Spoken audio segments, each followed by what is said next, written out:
Hello, welcome back to a new Step and Empire video since I haven't made a video on this channel, well, a long time. This time I hope we'll talk about some of my hot takes in SCR since well, I have a couple I'd like to share with you all.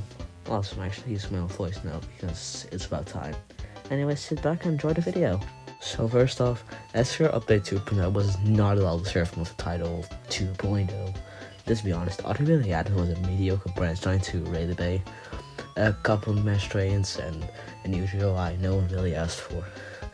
It definitely was a good update, don't get me wrong, but it was not at all deserving of the title 2.0. Just call it 1.11 because that was probably fit more and upset less people. I know some people will disagree with me, but that's from my opinion, so deal with it. Continuing the topic of updates, I would like to talk about version 2.1, which, in my opinion at least, may have actually been the worst update for SCR, like, ever. And I believe a lot of people actually agree with me on this. Basically, all that was added was an updated Hendon Park, and that was it. The reason he only mentioned that is because like 90% of the update was payware. What I mean by that is, they added longer trains in the Class 390, but here's the catch. They only allowed you to drive these new trains if you own the creatively named Longer Trains Game Pass. That this itself is all bad. I understand that the developers need to earn their own sort of work, and I understand that they need to add a Game Pass, but the actual issue here is that it costs 1,000 Robux for longer trains. This is even worse when you realize that the update was released around Christmas, which basically means that a lot of kids would see the Game Pass and immediately ask their parents if they can get the Robux gift card so they can buy the update. And that's just pretty manipulative and something Dovetail Games would do, not SCR. But that's just my opinion, so deal with it. That's the second time I've said it, wow. Another hot take I have is about Express. Now, basically, whenever a new branch line is added, like with Newry or Rayleigh Bay, the SCR development team just wants to add Express to the new area.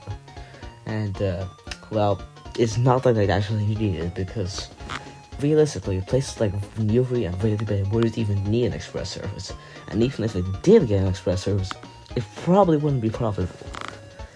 And I kind of see why it would be added for Newry, because I assume some British lines actually have express services which are similar to Newry. But Rayleigh Bay, I just do not understand at all. It was probably just added to generate more hype and playtime. Okay, can we just ignore me spatting in the background? Let's just ignore it, okay? Please, thank you very much, thank you.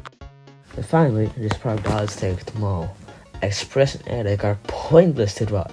Why, may ask? Well, in SCR, you earn 5 points for every station you stop at, with 10 points for stopping at a terminus.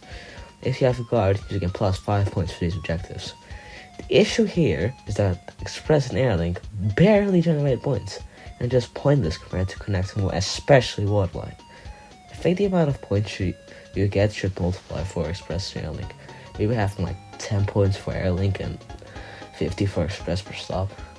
I'm not saying Express and Airlink are bad, they're actually great in fact for me, and Airlink especially is very overrated.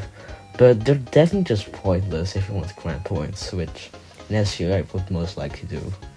So, well, that was the video. I know it was quite short and pretty low effort, but I wanted to get something out of it for a long time. If you want to share your takes in the comments, please do so, because it gives me engagement. I like engagement. So anyway, like and subscribe, and see you next time.